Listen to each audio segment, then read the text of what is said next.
విజయవాడలో Advika trading company బాధితులు రోజురోజుకి పెరిగిపోతున్నారు. ట్రేడింగ్ పేరిట దాదాపు 25 కోట్ల వరకు నష్టపోయినట్లు సమాచారం. ఇప్పటికీ 100 మంది బాధితులు పోలీసులకు ఫిర్యాదు చేశారు. బాధితులు ఇంకా పెరిగే అవకాశం ఉన్నట్లు తెలుస్తోంది. ఇప్పటికే సంస్థ అధినేత ఆదిత్యను పోలీసులు అదుపులోకి తీసుకుని విచారిస్తున్నారు. ఇక ఇదే అంశానికి సంబంధించిన మరింత సమాచారం మా కరెస్పాండెంట్ రాజ్ కుమార్ లైవ్ ద్వారా అందిస్తారు. రాజ్ కుమార్, చెప్పండి, ఈ అంశానికి సంబంధించి మీ దగ్గర ఉన్న లేటెస్ట్ అప్డేట్స్ ఏంటి? అంటే ముఖ్యంగా ఏదైతే లక్ష్మి అధిక ట్రేడింగ్ పేరుతో ఏదైతే ఇప్పుడు షేర్ మార్కెట్కి సంబంధించి కూడా ఈ పెట్టుబడులు పెడితే కనుక ఎక్కువ లాభాలు ఇస్తామంటూ కూడా ఇప్పటికే సంబంధించి ఒక కంపెనీని ప్రారంభించినటువంటి నేపథ్యంలో విజయవాడకి సంబంధించి కూడా అద్విక ట్రేడింగ్ పేరిట అదేవిధంగా మోహిత్ ట్రేడింగ్ ఈ రెండు కంపెనీల పేరిట పెద్ద ఎత్తున డబ్బులు వసూలు చేసినట్లుగా కూడా పోలీసులు గుర్తించారు. గతంలోనే దీనికి సంబంధించినటువంటి అంశాలను పోలీసులు దానికి సంబంధించినటువంటి అన్ని వివరాలను కూడా సేకరించారు.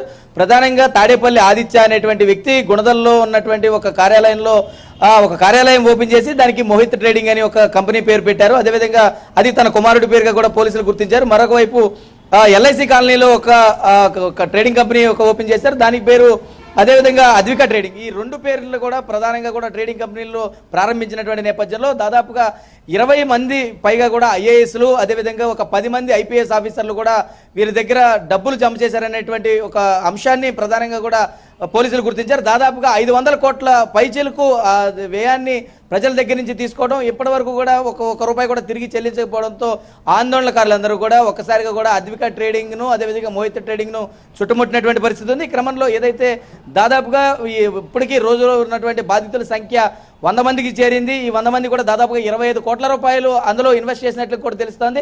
లక్షకు 6,000 రూపాయలు ఇస్తామంటూ కూడా వీరు చెప్పినటువంటి నేపథ్యంలో ఒక సంవత్సరం మాత్రం ఏదైతే కరెక్ట్గా ఇచ్చినటువంటి నేపథ్యంలో తర్వాత నుంచి కూడా ఏ ఒక్కరు కూడా చెల్లించకపోవడంతో ఇప్పుడు షాపును పెద్ద ఎత్తున అందరూ కూడా చుట్టుముడుతున్నటువంటి పరిస్థితి ఉంది. ఈ నేపథ్యంలో మాచివరానికి సంబంధించినటువంటి పోలీసులను కైకలూరుకి సంబంధించినటువంటి ఒక ఇన్వెస్ట్ చేసినటువంటి ఒక వ్యక్తి ఆశ్రయించినటువంటి నేపథ్యంలో తాడేపల్లి ఆదిత్యను రహస్యంగా పోలీసులు ఇప్పటికే విచారిస్తా ఉన్నారు. ఆ ఆదిత్యకి సంబంధించి వినియోగించినటువంటి హార్డ్ డిస్క్లు అదేవిధంగా ఉన్నటువంటి కంప్యూటర్లు ల్యాప్టాప్లు అన్ని కూడా స్వాధీనం చేసుకున్నారు. పెద్ద ఎత్తున ఈ లావాదేవీలన్నీ కూడా ఎక్కడెక్కడ జరుగుతున్నాయి అంటే ఇప్పటికే గుంటూరు, హైదరాబాద్, దుబాయ్లో కూడా దీనికి సంబంధించినటువంటి కార్యాలయాలు ఓపెన్ చేసినట్లుగా కూడా గుర్తించారు ప్రధానంగా పోలీసులు. మరి ఇప్పుడు ఈ ఐఏఎస్లు ఐపీఎస్లు ఉన్నారనేటువంటి నేపథ్యంలో ఇప్పటికే రహస్యంగా కూడా ఇన్వెస్టిగేషన్ జరుగుతుంది. ఇప్పటివరకు కూడా కంప్లైంట్ను బయటకు కూడా చూపించలేదు, ఎఫ్ఐఆర్ను కూడా చెప్పలేనటువంటి పరిస్థితి ఉంది. కాబట్టి మరి ఏ విధంగా ఈ కేసును ముందుకు తీసుకెళ్తారంటే బాధితులు పెద్ద ఎత్తున ఉన్నారు కాబట్టి మరి వారికి న్యాయం చేసేటువంటి దిశగా దాదాపుగా 300 కోట్లు లెక్క చూపించారు. కానీ జరిగిన అన్యాయం 500 కోట్లుగా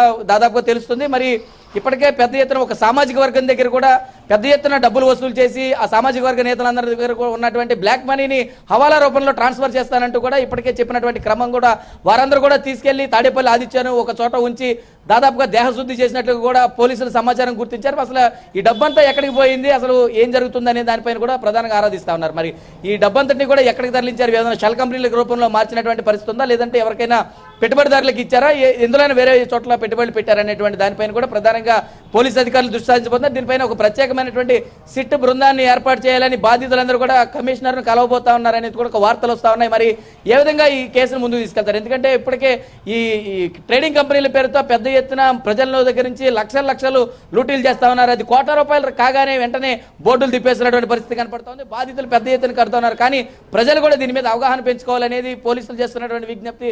కానీ దీంట్లో ఐఏఎస్లు పోలీస్ ఆఫీసర్లు కూడా ఇన్వాల్వ్ అయి ఉండటంతో అసలు వాళ్ళకే అర్థం కానటువంటి పరిస్థితి ఉంది. కాబట్టి దాదాపుగా ఈ 500 కోట్ల పైచీలకు అవినీతిని మరి వీళ్ళు ఏ విధంగా దీన్ని ఛేదిస్తారనేది కూడా కొంత చూడాల్సినటువంటి అంశం ఉంది. కానీ మాచవరం పోలీసులు ఇప్పటికే దీన్ని ఛేదించారు.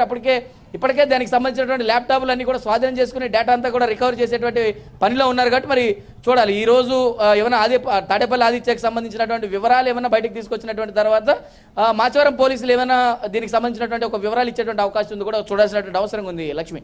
Right Raj Kumar, thank you.